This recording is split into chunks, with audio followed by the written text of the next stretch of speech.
Hello and good afternoon, and welcome to our session today, which is new opportunities for events in the metaverse. We have a really great panel with huge amount of experiences from the beginning of time of tech through to the emerging of tech of where we're going today, with a huge amount of also hands-on experience, which we're going to be exploring during this topic. I'm going to introduce our three speakers. So we have Leonard Schulz-Weber from Visualizing Ideas and the founder of Visualizing Ideas. We have Robin Raskin, again, another founder of the Virtual Events Group. And then we also have David Adler, also founder of BizBash Media. I'm going to allow each speaker to introduce themselves because they will be able to give a great introduction of themselves. And I'm going to kick off with Leonard to start with. Leonard.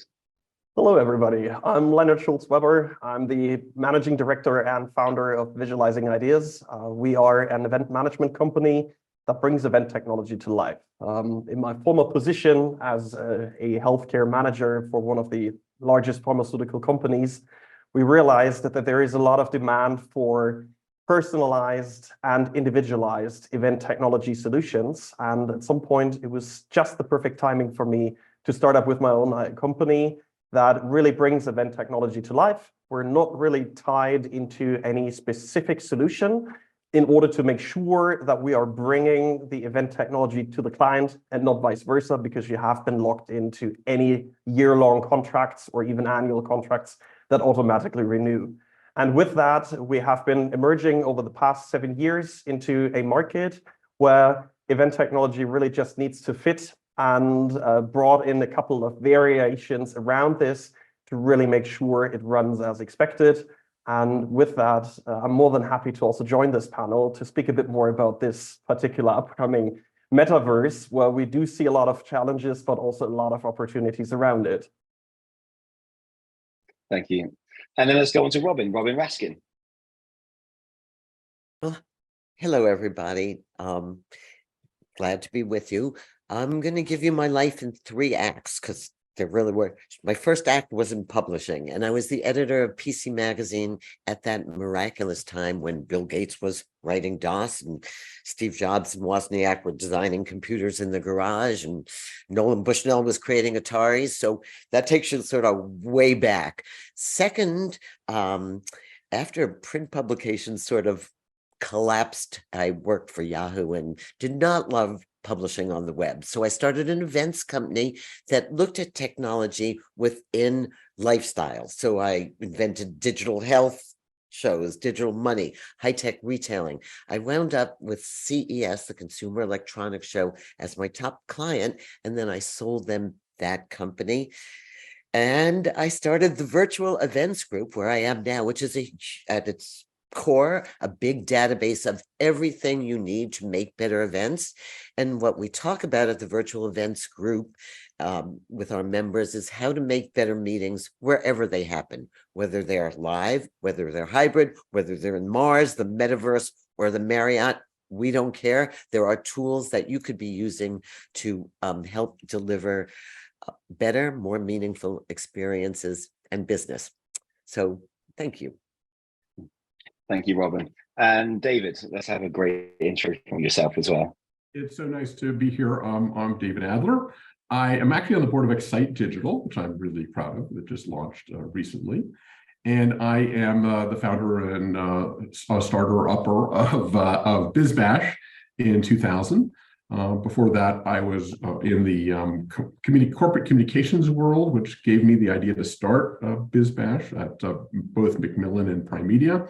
And previously that, I started out in the events at 21 events industry by doing a magazine covering Washington social life. And so I was out every night. People thought I was a maitre d'. I only ate things that were cut up on little toothpicks for about 10 years, which was very fitting then.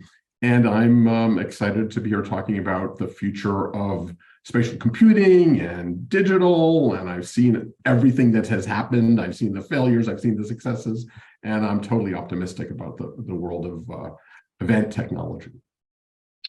Amazing, thank you. So let's dive straight on in. So to start off with, as we're engaging around the metaverse and the opportunities within this space, what would be really great is let's dive into what does the metaverse mean. So from my experience, from clients to other engagements, there's different takes on the metaverse. So you've got the metaverse, which is your VR experience. You've got people calling the metaverse that you access on your computer, and you have click-through experiences, and you're not an avatar. And it seems like there's sort of three layers in the event industry of your virtual event, your more immersive virtual event, through to diving in as your VR experience. So what I'd really like to be able to ask, David, in terms of the metaverse, and what does metaverse events mean to you as it stands? Well, before November of last year, the metaverse was the hottest thing going. And then the minute AI came out, nobody even thought about the metaverse. I think that we're kind of in the brick phone age of the metaverse. That, we're carrying around our big brick phones and we're thinking this is the coolest thing ever, and then showing people our flip phones, and we're seeing how things are progressing. And we're okay with the clunkiness of what the traditional metaverse is, where you're sitting at your computer and you're involved in a community. But I think that the metaverse is going to be introduced to the world through trade shows and physical events, where people go into a trade show and all of a sudden they get to see the digital double of the tractor that they're going to be exploring. Or so each company is going to create their own experiences. I don't think it's going to be all connected yet. I think we're in this world of what spatial computing. Everyone is fascinated with Tesla. Tesla is spatial computing. It's eyes all around the car that make it work. And that is kind of what the metaverse is to me. And I think that, we're going to sort of learn, like when I started and did the first website for Prime Media, it was like, what is that www thing? I can't get on it. What is a server? What is all this? The vocabulary is completely crazy to everybody. So nothing really works yet, but it will. And so I think that sort of leads into sort of asking Robin here. So I know in our pre-conversations, Robin's very much with her Oculus Rift goggles and sort of diving on into the virtual worlds and the actual real metaverse. So as a hardcore user, so what's the metaverse sort of to you, and how you could express it to everyone else now listening? And even diving into sort of your first-hand experience and how that's applied to events. So have you been using your Oculus Rift at any metaverse events? It'd be really great to hear that as well. Not happily, but yeah. So a couple of things. First of all, I don't want to give AR short shrift, because I think AR has a great place in events. We're all very used. It's become very natural to have a QR code to unlock an experience. I think Niantic and Pokemon had the right idea. Google now, if you shine your phone at a building, it tells you about the architecture, where you are. So AR, if I like a dress, I can now point to it and find out where I can buy it. So AR is leagues ahead of VR right now. VR is stunningly beautiful. The technology behind it is jaw-droppingly good. The ability to render gorgeous worlds in high definition and to immerse yourself in them is fine. It's really great, but it's a lonely place. Because there's no one event, and people have tried. The most successful things have been on Roblox and Fortnite, when you do a big concert and invite millions of people. But then you find out the millions of people, because of the limitations of the metaverse, actually you go to the concert with your friend, you're not in the same room because of the sharding issues. So you have that problem. Then you have the e-commerce problem. Okay, so I went to a fashion show in the metaverse, and I thought I was just wearing a t-shirt and jeans because that was my Ready Play Me avatar. And then I said, I better dress this up. So I got out of the fashion show, went to go buy something.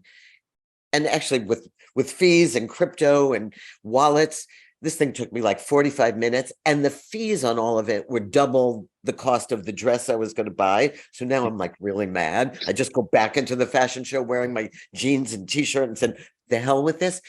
My point being, interoperability between metaverses and this. If I'm going to buy a Gucci wallet, I better be able to take it to every metaverse, not just one. So interoperability, portability, I would rather, I'm of the age where I would rather use my MasterCard or American Express than my crypto tokens because I'm just more comfortable. So I think the metaverses that have succeeded so far have kind of like an in-game currency, like Robux. And so until we work out, and we're getting there. So the last point to that is the metaverse isn't going to have one big launch. Like we're not going to say, today the metaverse is here. It's going to be a slow and steady march. Right now, the most fun I've had with events in the metaverse is when people use it as after parties a lot because it's fun. Like you want to dress up as a salamander or a fairy or an albatross and go to a party. It's great fun. It gives people a really exciting glimpse of the future, but I don't really do business in it yet. I save it for the after party or the exploration part of a show. Makes sense. And Leonard, in terms of a medical, so I understand that you heavily work with a number of medical clients, and of course a wider range of clients. And from my experience, medical tend to be quite tech heavy and also quite involved when it comes into exploring new ways to engage with audiences in the event industry. Have you had any of your clients or any experiences, especially during COVID, because we've all come out of COVID, and as you've mentioned, David, Metaverse was at the tip of the tongues, especially during COVID when no one could really come together. So there was that huge expansion. Within your client base, Leonard, and in terms of inquiries or conversations, do you have anyone sort of currently engaging with wanting to do a metaverse event? And when they do engage, what are current client expectations, do you think, or wishes or wants of when they've never done a metaverse event and it's like, they come to you, for instance, for such scenario? Do you have these sort of engagements, or have you had them over the years? So there is a funny story around this, especially when you mention COVID. At some point, obviously, physical events just went down, and everyone was basically just going for Zoom calls, for team calls, for Google Meet, and all of that. And that was already the technical challenge that a lot of people could just cope with as a basic starting point. And then all of a sudden, there were a couple of clients that were really interested in getting additional features, functionalities. Everyone all of a sudden was just talking about the metaverse. And now we had a situation with one of our clients where then we basically introduced a very basic option for an interactivity that goes slightly beyond a typical Zoom meeting, where people could just meet on a website, their camera picks up their feed, and they show up as bubbles. And you could move around, and the closer you get to the next person showing up as a bubble, the better you could actually then speak to each other. And I had some person, because we did have a help desk on that website or on that platform for them, coming up to me and saying, "This is so cool. Welcome to the metaverse." And I was just a bit surprised that they were already thinking that a website where you could just position your avatar or your in-person speech bubble is already considered the metaverse. And I guess that is something that obviously with the pharma clients, for instance, yes, they are very much interested in new technologies, but the adoption rate obviously also depends on the audience type and size. And especially the tendency shows the more in the medical content you are actually working in, the higher the chances are that it takes a bit longer, obviously, to really deep dive into it. And what now obviously is coming more and more is photorealistic environments where people can actually just meet in to really deep dive into something, whether it is a molecule that they really want to explore themselves. And a lot of pictures have been taken beforehand that now look like a 3D model that they can explore. I guess the highest chance to actually utilize then also the metaverse in the end is really the interactivity, because that's something that has been missing out for long times by now, unless you are in a Zoom meeting where we can then just speak freely like we do now. And that is probably something where a lot of clients are just really keen on getting this now and really starting to interact with somebody that is also in the room, and you just don't feel that left alone in that particular room whilst you're exploring something. And then the session element to that obviously also becomes quite important as well, for the simple reason that obviously you can then start interacting with various people, whether they are sitting in Germany, whether they are sitting in the States, whether they are sitting somewhere completely remote, but you can bring in the personality and the person's perspective, not only by doing a typical poll, but they can actually speak up as long as technology allows for it. And that is something that is fairly interesting, I guess, to most of our clients at the moment. How do we bring the people in that they can speak up and really have a voice and have the feeling that really people are feeling also being heard? I think that leads us quite neatly on to sort of the next point, because all three of you have had a different take and a different expression of the metaverse, and also different experiences.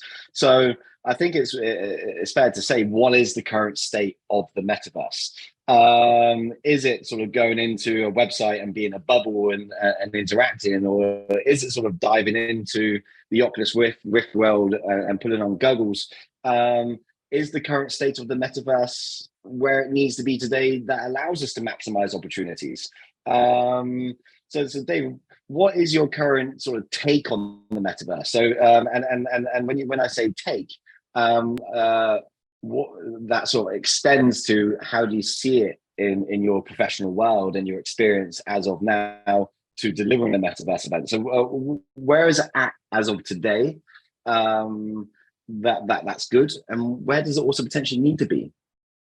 I think that there's two separate worlds of the metaverse. There are people that are digital natives that are growing up in the gaming world and the Twitch world and things like that, which will naturally are already in the metaverse. That their metaverse is pretty well defined, and they live it and they understand it, and they're gaming in it and they're doing everything in it. In the B2B world, which is more my area, it's going to be, how do you make, I always say that, I think I keep saying this, that the purpose of technology is to make what was complex trivial. And if you can go drive a tractor and test drive something to buy it and get a sense of it, then it becomes practical. And it's not even the metaverse. It's that way to experience the sales process, or go at 10, go to the hotel and sort of live in the room for a minute. And it's not even going to be the technology. It's all about sort of what makes something trivial to explain.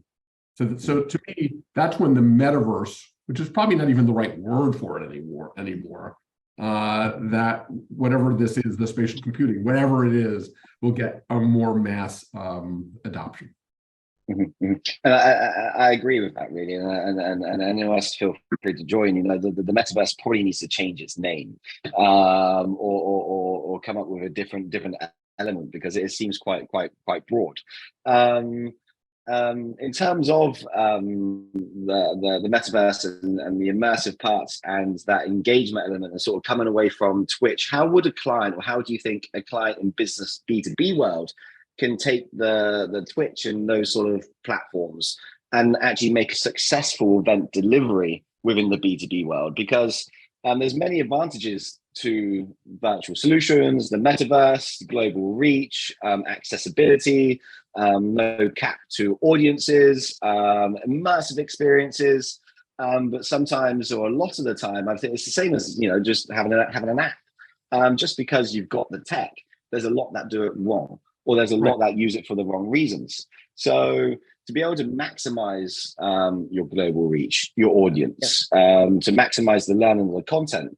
Robin, from your experience of using this software firsthand and your event industry experience, how do you think the industry as of today could maximize using such tech in our world that we're in business to business? You know how they always said, look to the porn industry and you can see where things are going. So it's sort of similar with the metaverse, but I would say right now in the metaverse, the business case, the B2B case is really strong. Build me a digital twin of the human body so I can test a drug. Build me a digital twin of my city so I can test environmental factors or moving parking grids.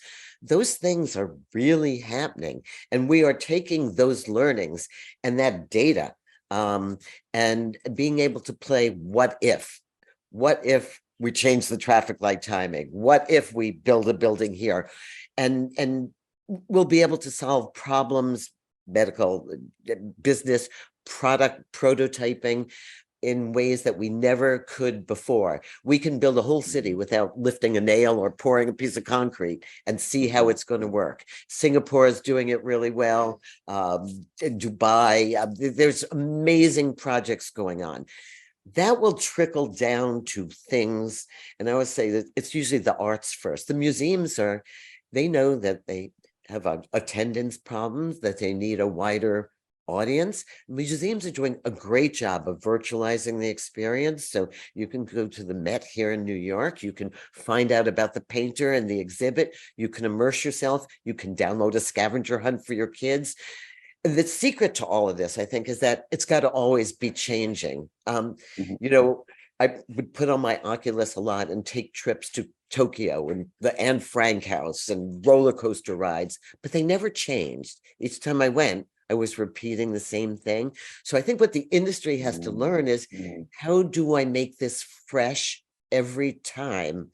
And we will figure it out. These are the same things that television and every other medium had to figure out about refreshing content and making it a place that you want to be and want to share. Right now, as I say, the metaverse is a very lonesome place. If you're just a consumer, you just go there and not a. And it's quite interesting you raise that, really. So you know, you travel to different spaces and places, but once you've been there once, you tend to not go back there again, and it becomes boring because you've already seen it. Now in the event industry, you may have the same event, but it's never the same. It's always, what's next? How can we engage better? How can we improve? How can we change the environment? How can we create a followed on environment? So it always touches the senses on a psychological manner and a human manner that amplify the maximize of interaction with humans. So what experiences have you been in, or what experiences do you seek then as a user? So what do you keep, why do you put the headsets back on, and where would you go? Such as, would you go to a museum, or would you go check out different types of art and etc. compared to not going back to Tokyo? Yeah, planning. So David's point, planning a vacation, checking out my hotel room. There are in the States alone now, there are something like 200 totally VR colleges, VR universities that you can get a degree from. You can have great professors, but there's the flip side of that is there's a uniformity of every class. It's sort of like the cookie cutter thing. Every class is the same. Every kid is experiencing the same thing. I do think that it's going to be hard to replace. Right now, people are starving for physical experiences, and we're seeing that. They've been lonesome and starved, but I do think that you can have metaverse experiences within physical experiences and physical experiences within metaverse experience. Why do people go to the Sphere in Vegas now, which is probably like the largest living metaverse that's ever existed? And it's because it's communal at the same time that it's experiential and high tech. But one thing that Leonard said that I think is really key is the photorealism. The avatar thing just doesn't work. And the reason that it doesn't work is because we communicate through our gestures and our faces and the oxytocin exchanges that actually happen. And that once that, we have to crack the code on that. And that's why, avatars will never replace how you, I look at Robin now and I can connect with her in different ways. At some point, you're going to actually be in the physical same magnetic space that hopefully will be mimicked by the metaverse. Right now, it's a dark place. Yeah, but for a lot of people, the metaverse has opened worlds for them, whether they're socially isolated, whether they're, have a physical limitation, or there is something empowering. It's sort of like Halloween all year round about dress. I'm going to be who I want to be for that moment. And that's going to beg crazy ethical questions. Like, I really wanted to know what it would feel like to be a Black person in the metaverse room. And I could have done it, but my background wouldn't let me do it because it was the physical akin to blackface, and but the metaverse, we have the ability to get rid of those limitations. We can fly, we can defy gravity, and that I think a new generation is going to be super comfortable with. I bump into walls and fall off things. It's you can see I'm the newbie in the room. Matter of fact, my grandson's sitting next to me, and we go out and we play together. And I said, "Oh, look, those monkeys love me." And he goes, "They don't love you. They're trying to kill you." Like, I have all the wrong instincts to be in the metaverse. So imagine going to an event and you've got 1,000 attendees and they sit down, and next minute you've got some over here flying around, and you've got some over here sort of jumping about, you've got some over here being something different. When we sort of bring it back to business, the event industry, of course, delivering an event is captivating the audience, allowing them to bring down their barriers and interact, and also make a meaningful experience from the goals and the objectives of the event. So is there currently a clash with what the metaverse is, how people perceive it, and then how we then bring it into business-to-business events? And if there are clashes, is there an opportunity within those clashes to sort of tweak them a little bit that actually control the narrative of a conference and event? Because at conferences and events, a lot of it is controlling the narrative of the attendees. You want the attendees to, before you create the event, you have goals and objectives of what you really want the attendees to come away with. So do you currently see opportunities within the event industry and within the metaverse industry that maximize the experience? And I'm going to play this as a two-part question. Current part of it, and I'll come to you, Lynn, I'd start with, is do you currently see an opportunity to replace a physical event with a metaverse event? So that is indeed a very good question. I do have a slightly different take on that, because obviously what is extremely key, and that's something that we do see quite often, is especially for any kind of a virtual event, and that is especially true for the metaverse then as well, is know your audience up front. Because what people are trying to do or trying to really achieve with the metaverse is, because it is technically limitless, you can have as many attendees as you wish, basically, then in this particular environment. So basically just invite everyone. And that's usually the key, or the take that a lot of event organizers then really take, is bring as many in, because it doesn't in the end cost as much as if you would actually do an in-person event. However, in the end, obviously, you're then starting to lose some people, because the content that you're trying to deliver might not be as personalized enough for the people to really then resonate. So what we see quite often is registration numbers go high. People are just in for it because they think, oh, that might be quite interesting. But then all of a sudden, they might just have a one-on-one with their line manager. They might just have something else going on, and they do not turn up. And the main question always around that is, why do they not turn up?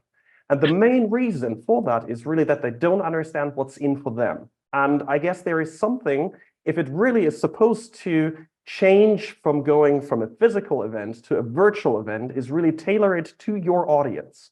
And in order to do so, it needs a lot of communication. It needs a lot of understanding what the actual participant is eager to actually get out of it, and what the overall purpose is. Is it really just to network and really just to bring people together?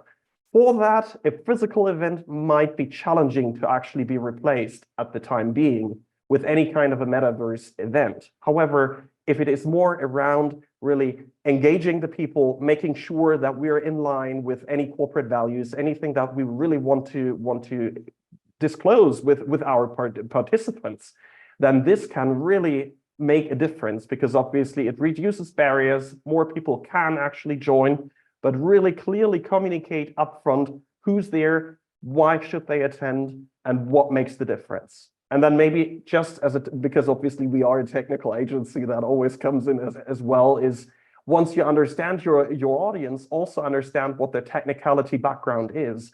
Are they sitting somewhere where internet connections are good enough? Are they sitting somewhere where lighting, where cameras and all of that are actually available to make as much as possible out of it? Because obviously, if you're sitting somewhere far remote and you do not really have a strong or reliable internet connection, your metaverse event can be as good as it can be. However, if your attendees cannot really join with that technical setup in the background, then that might also bring in new frustrations that you would probably not foresee at the very first forefront because you have planned such a good event in a virtual space. So that's something that we do see quite heavily. And yes, it does have the potential to actually make changes or make differences, especially reducing carbon emissions, which is for the pharmaceutical industry, for instance, a very big take on at the moment, and bring still people together. But then on the other hand, obviously just tailor whatever is needed to the participants even more, because you cannot make up for that just by gathering the people in the end for a networking event. And that is something that might be a struggle. You know, what Leonard is talking about is great event organizing, no matter where it is. And it kind of, the art is going to be how to use these different canvases in different ways. Yeah. And I believe that we're no longer in the event industry, we're in the goosebump business. In a sense, because if you meet somebody that you like connect with, you get goosebumps. If you hear something that's really cool, you get the goosebumps. And it's how do you make it? I mean, when I've done some of the events in the metaverse, the conversations that I have among the small groups are more interesting than anything else. And once again, at any event is how do you scale intimacy? How do you make it so when you go there, you feel like you're part of something, part of the club, or that you have one conversation or you meet one person? So it's kind of like, how do you use it? The actual programming of the metaverse is really where the issue is. It's not necessarily the technology. In my, I mean, you got to have good tech. You have to be able. You can't be on an AOL dial-up, you know, for people who remember what the hell that is.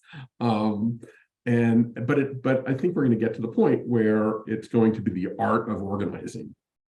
Yeah, I agree. And, you know, this whole idea of hybrid events that was after the pandemic, that you were at a live event and then you just put it up on some sort of Zoom or video, and that was that's not going to hold. But an event, and you both, Leo and David, you both talked about it, the goosebumps and the intention. And I think at a virtual event, people are, even in a metaverse as avatars, willing to gather around a big stage and watch something together, because but they know the timing's got to be shorter. They standing around a floor, they're going to want to break off and wander around. Be super intentional about what you want them to do. If I'm planning an event in the metaverse, and it's funny, we're doing there's an event that's been around for 23 years as a physical event. It's called Wall Street Green, and we're about to take it digital and global. Everything needs to be rethought, from the time zones, since it's all over the world, to sense of place and locality. How do I get Dubai or the Emirates to feel we understand them? What time of the day do I put them on? How do I get a glimpse of cultural issues and changes? These are the questions that good programming, I think, is going to solve. And I think when you put AI towards this also, whether it's towards the networking part or the agenda making part, but definitely use the AI tools to plan an event, including your P&L sheet, and you'll be much happier. And so I think as long as you tell AI to plan your P&L sheet with profit. Exactly. So yeah. It's very funny today. I had a contest with my AIs. We each wrote a Thanksgiving poem. I still think mine was better. Well, I'm sure we all would as well, Robin. I wanted to sort of revert back to David's part quickly, because it sort of raises an important, a good point around intimacy.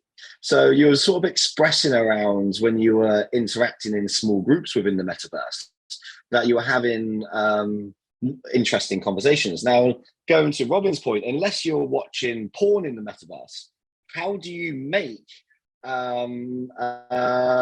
these conversations more intimate? Were they more intimate than physical? So they were, yeah. No, I keep going back to the event organizer has to create the agenda. Sorry.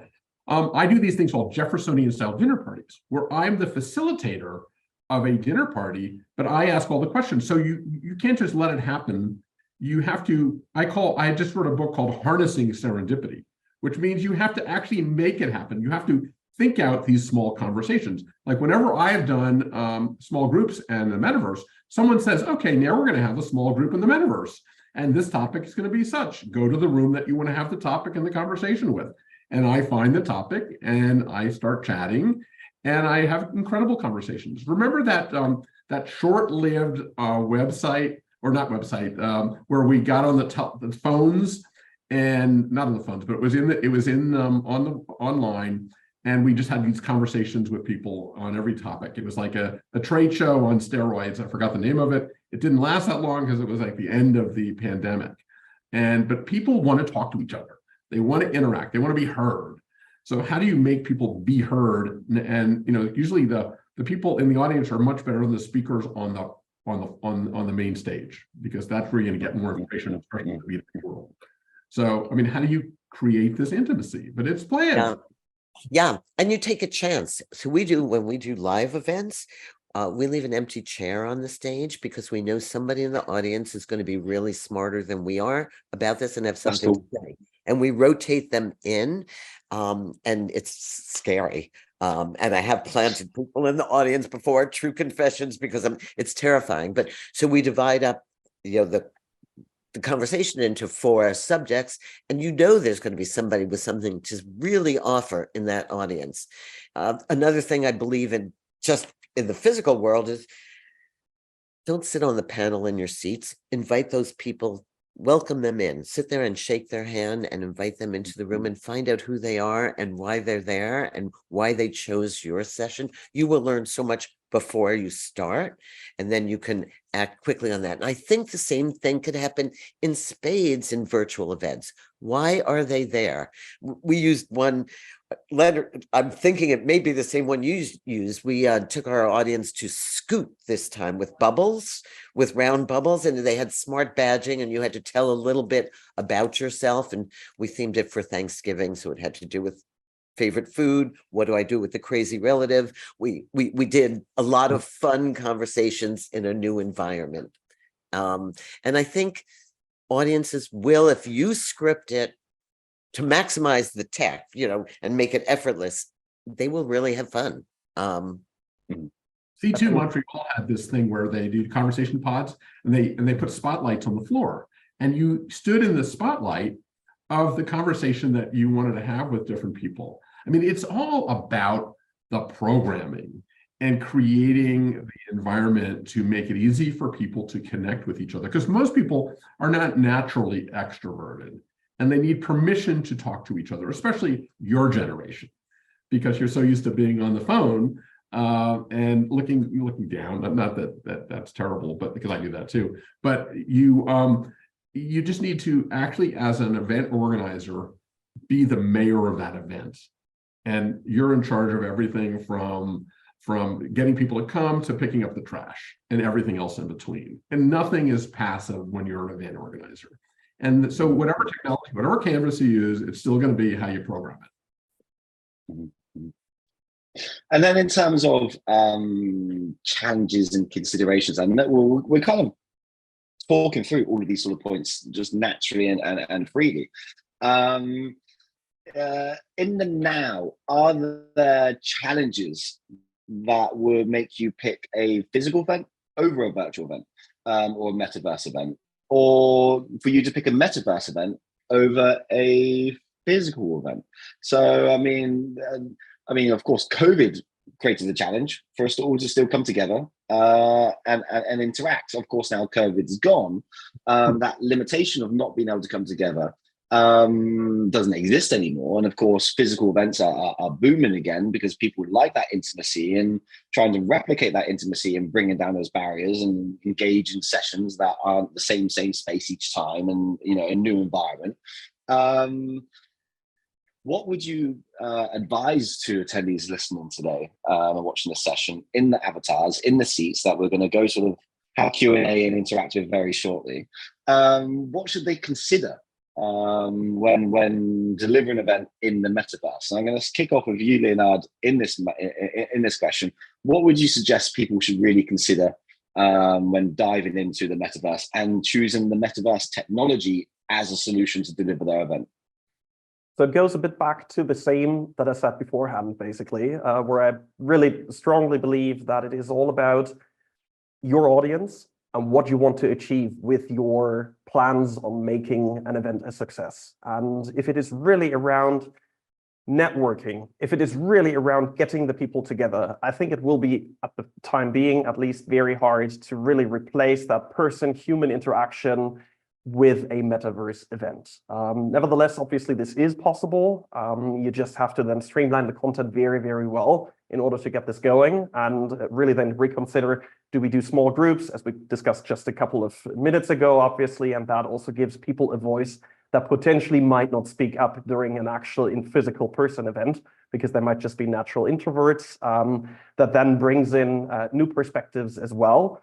On the other hand, obviously, there is a lot of opportunities when it comes to the metaverse as well, because first of all, well, the metaverse, do understand it has a budget impact, but probably not as much as bringing people actually together and bringing the larger spread of people potentially then also together into a virtual environment really makes a difference then in the end. So it does actually cost some money, but it's probably not as spendy or as costly as it could be when actually then making it an in-person event. Nevertheless, obviously, you need the communications right. You need to make sure what you want to get out of it.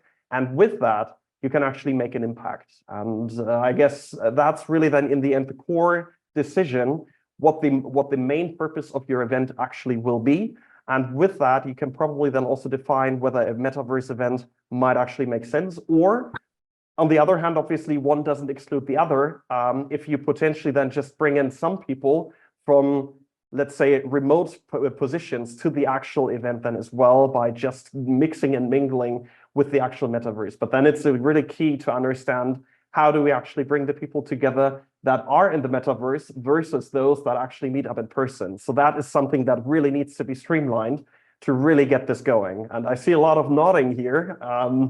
So I guess there is some agreement with that as well. I want to say that the use case, what you're saying is know your audience. I say that it's also important to have the use case. One example that I think that could be the future of the metaverse is a company. I don't know if you've heard of a group called Daybreakers, where they did these early morning dance things at weird locations in the morning, and it now is all over the world. But during the pandemic, they were doing it virtually. But what they did is they were creating content by creating live songs with composers and musicians, and getting the people in the metaverse or whatever, the digital world, to help them sort of see what works and what doesn't in real time to create music. So I think that the use case of brainstormers, the right use case is going to bring people to the metaverse. If you just say, we're having our meeting in the metaverse, people still won't have a reason to want to go. So I think you're going to need to have the right use case, what Robin has said with the medical world, and here's a new operation. Let's, we're unveiling it just like you're premiering a movie, that type of thing. People will jump. But I think that the use case is going to be critical. No, I so agree with what both of you said. So think about a product launch.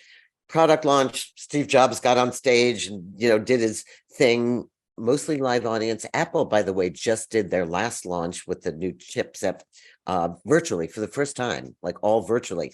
So there's movement there. But think about if it could be participatory. So there's so much to learn about how a product gets made, and you can actually see in the metaverse in 3D. You can walk around it, you can walk through it, you can experience the engineer's set, you can customize. Well, what would that BMW and if I looked like if I personalized it to me? So there are ways to take advantage of the metaverse that we're not taking advantage. Just to put the exclamation point on everything that you've been saying, that you really have to think, empty out all the buckets and think brand new about what you can accomplish, about collaboration, about intimacy, about and you can, and it will feel really, really good. So the training thing, I go to events a lot, and I think that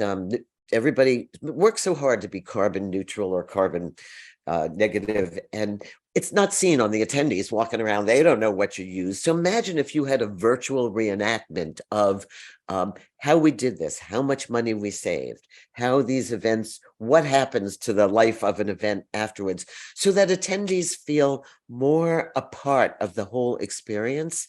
And I think that's where the virtual world can play such an enormous part in the pre-event, if it's live, and in the post-event also. So events are no longer have a finite beginning and end, I think. I think that's what has come out of the pandemic. And I think the same thing that's come out of work from home. You will decide there will be some hybrid. You'll be some days in the office, you'll be some days at home. Like the continuum will be much more fluid. And that's what will happen with events. Sometimes you will get up and actually want to make the effort to be there in person, and sometimes you'll want to experience it a different way. But that way has to use the old ploys that works. Games. I just saw Kaltura did an event last week. Julius did a game show. A game show. It's the oldest trick in the book, but it was hysterically funny because it was about events, an event, true confessions kind of thing. And so the old things work, but you have to rethink them in a metaverse world. So I completely agree. And just before we open up our questions to the floor and save the last 10 minutes for Q&A, what I would like to do is bring the session to a close, because it's been really great to be engaging with your really great, intelligent, brilliant minds around all of this. And it's been really great for me listening to yourselves, and they're quite exciting. To sort of bring it into a nutshell, for anyone that's looking to plan a metaverse event, there's a few takeaways that I've got in bullet points from all of our speakers here. So if you are planning a metaverse event, then know your audience, as Leonard will put it. In terms of experience, don't replicate the same experience. Create new experiences, just like you do within the physical event space, as Robin would put it. Going to the same roller coaster or going to the same space every time lowers the engagement and the interaction with your audience, and also the need to even go back. So create new experiences. Scale the intimacy, as David would put it. Scaling the intimacy will, of course, create a more amplified human-to-human interaction that you will remember and take away with you. Blend real emotions and faces. Maybe stay away from those avatars and actually blend in those emotions, and actually being able to express the face-to-face part is still very much of what we live in today's world of being human, but maximizing the advantages of what the metaverse can bring us. And also create immersive stories. So an immersive story, such as a new product launch or a new experience, goes back to creating new experiences. Once you've kind of seen it, you probably won't go back to it. So look to create it a bit more immersive. And for the last 60 seconds, what I want to ask each panel member here, just one question, if you could just answer it in a 15, 20-second snapshot, the future. What is for the metaverse to be, in your opinion, all signs, singing and dancing? Are we there today? Are we there 5 years away? Are we there 10 years away? So and the metaverse probably will define quite a lot of our future as the generations evolve and as tech evolves. Are we there today? How far do you think we're away from metaverse potentially being 80% of events compared to 80% of events being physical? So at what point do you think the metaverse will take over physical events in a timeline? So I'll start off with you, Robin. 1 year, 10 years, 20 years, do you, or never? I think just like every other medium, radio, television, print, they're always going to coexist and take their rightful share of the pie. It's a big pie. So I think they have a place. I don't think they're ever going to be the be all and end all. We're never going to meet in person again. I would urge you all, if you're interested in this, follow the Metaverse Standards Forum. They are a group of industry people from all walks of life who are trying to hammer out the rules, and both the ethical rules and the interoperability rules. It's run by Neil Trivet. Membership is free. It's a wonderful place to start to come up with the standards. And then I think my lesson is, treat it like you do AI. I think most companies that I talk to now are giving their staff permission to spend some time using ChatGPT or Midjourney or Dolly every day so they are fluent. I think that you need to become fluent in this metaverse language and go to as many metaverse events and virtual events as you can and pick the best practices. There are lots of places to find best practices. And over to you, David. Oh, no, I'm a big believer in the experimentation. I'm like the first guy to go to the, get the iPhone at the Apple store and wait in the long line. I think there's going to be a lot of early adopters that are going to be setting the pace for what this is. I don't think, and it's going to have to get to that, whatever that critical moment is, where if we have another world problem where it may be forced upon us. But I do believe that it's there. I keep thinking back to what if we had the pandemic in the 1980s and we had to do everything on CB radios, and I think that world events could drive this to faster adoption. And I think that the key is to program how the event organizer is using it, and so that we think out those types of use cases to make it easy for event organizers to just jump into something, whether it's a brainstorm or an education thing or a product launch. That we got to get more finite and more specific in how the use cases are best done. It's the way Canva is doing it for graphics. And to finish off this session, Leonard. Well, is it there? Maybe. Why is that? For the simple reason, just think of, as we basically just heard, ChatGPT as an example. All of a sudden it was there. And I think it's nothing you can now bypass anymore, for the simple reason that it will be there within very short span of time, and it will evolve within very, very short span of time as well. It currently does have its hurdles. It does have its technicalities around it. You need to be up for it. But the more you center your events around your participant, probably not much of the one-to-many communication that usually events tend to do when you're meeting in person, the more it actually, you cannot bypass it anymore. And I'm very much looking forward to see in which direction this potentially goes. I think there is a lot of potential around it.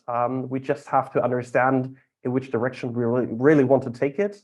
And are we ready for it? Well, we will see. And especially the attendance in the end will show whether this will last or not. But I do strongly believe that it will come rather within short time. So I wouldn't particularly, to come back to your question, Jamie, put actually a timestamp onto it. In the end, it's more about an adoption rate that will also be generated by the fact that people will either adopt it or not. But I'm pretty sure with the new emerging people coming also onto the markets, there will be more and more demand for it, and it has a lot of potential to it. Thank you, and thank you to all the speakers today joining this panel. What an open question, what a way to create an event, whether physical, virtual, or hybrid, or metaverse, however that may be. You can now see us up on stage as avatars. We're opening up the questions to the floor. Please do ask your questions. There's a great team of speakers up on this panel, and we really look forward to engaging with you further. Thank you very much for listening, and see you as an avatar.